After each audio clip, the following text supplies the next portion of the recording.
कहते हैं मानव सेवा से बढ़कर कोई धर्म नहीं होता। उसी कड़ी में भगवान श्री राम के भव्य मंदिर के प्रतिष्ठा समारोह की पूर्व संध्या पर ग्वालियर चंबल संभाग के दिव्यांगों को कृत्रिम अंग दिए जाएंगे। एक नहीं, दो नहीं, बल्कि सैकड़ों विकलांगों को ये अंग निःशुल्क वितरण किए जाएंगे। यह काम भारत विकास परिषद द्वारा किया जा रहा है, जिसमें दिव्यांगों के बेहतर भविष्य को और भी अधिक सुदृढ़ और मजबूत बनाने के लिए उन्हें कृत्रिम अंगों का वितरण किया जाएगा। खास बात यह है कि विकलांगों को स्पॉट पर उनका वितरण किया जा रहा है। उनके कृत्रिम अंग तुरंत बनाए जा रहे हैं। बनाने वाले भी विकलांग हैं जो इस सेवा में वर्षों से लगे हुए हैं। सबसे पहले जो व्यक्ति रजिस्ट्रेशन करा रहा है वह हाथों से विकलांग है, लेकिन पैरों से विकलांग लोगों के फॉर्म को भर रहे हैं। मैं आप सब लोगों को सबसे पहले इस बात के लिए भगवान श्री राम का मंदिर जो 22 तारीख को स्थापित होने जा रहा है उसके लिए मैं आप सब लोगों को बधाई देता हूं। पूरे देशवासियों को, हम सभी लोगों के मन में, मानस में ये विचार था कि हम भी कोई एक सेवा का कार्य प्रारंभ करें, कोई एक ऐसा सेवा का कार्य करें जिससे हम समाज को संदेश दें कि भगवान श्री राम ने जिस तरीके से सेवा की थी उसी तरीके से भारत विकास परिषद भी सेवा करने जा रहा है। आज हम समाज के उन व्यक्तियों के लिए यहाँ कैंप लगाया गया जिनके हाथ और पैर नहीं हैं। आज हम उन दिव्यांग भाई बहनों की सेवा करने जा रहे हैं और इस भगवान श्री राम के मंदिर की पूर्व संध्या पर हम सभी लोग इस कैंप को आयोजित करने जा रहे हैं। हम आपको बताना चाहेंगे कि आज शाम को आप सब लोग देखेंगे कि आज दिवाली किस तरह से मनाई जाती है। आज यहाँ भगवान श्री राम पधारेंगे इस प्रांगण के अंदर और आप सभी लोग स्वयं महसूस करेंगे कि भगवान राम यहाँ पर आ गए हैं। मुझे लगता है कि हम इस कार्य के माध्यम से यहाँ पर 200 के आसपास दिव्यांग भाई बहनों को हाथ और पैर देने का कार्य करने जा रहे हैं और इस सेवा कार्य को हम लोग यहाँ पर संपन्न करने जा रहे हैं। तो स्थिति कब से ऐसी है और किस तरह से आप ये पैरों से काम कब से करते हैं, कैसे आपको?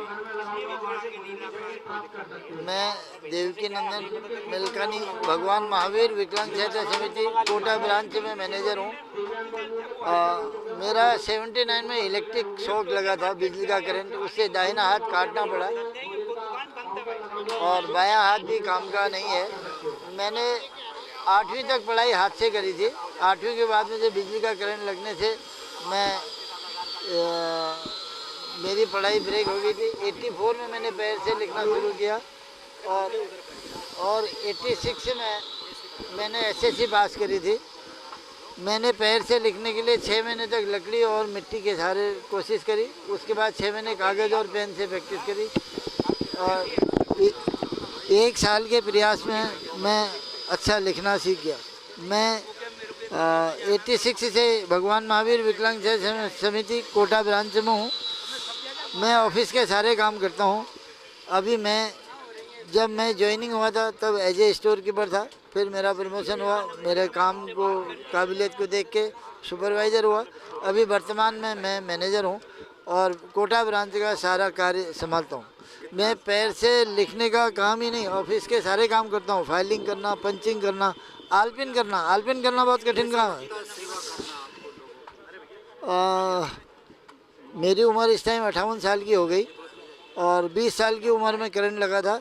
20 साल से 58 साल 8 साल का जो पीरियड है वो मेरा बहुत कठिन गुजरा। उसमें मैं बिना हाथों के जीवन जीना नहीं चाहता था।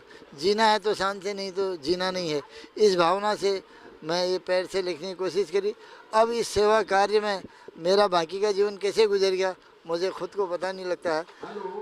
लाइन में बहुत दर्द भरे लोग आते हैं, ज़मीन में घसीटते हुए आते हैं और अपने पैरों पर खड़े होके जाते हैं। मतलब भव्य राम मंदिर से निर्माण से पहले ये सेवा के भाव में इस तरह से जुटे हुए हैं। ये भगवान राम का ही काज चल रहा है। ये सब वही तारीख और वही उनका जो है समारोह राम लला का जो चल रहा है उसी के तहत कार्यक्रम आज यहाँ संपन्न हो रहा है। जो है अस्त बाधित लोगों के लिए कृत्रिम अंगों का वितरण का काम यहाँ लगभग 200 लोगों को आज ये सेवा भाव की दृष्टि से भारत विकास परिषद के द्वारा इस कार्यक्रम के तहत और महावीर विकलांग सहायता ये कोटा वालों की सहभागिता से ये कार्यक्रम आयोजित है। इस सेवा के तहत ये कार्यक्रम भारत विकास परिषद के द्वारा चल रहा है।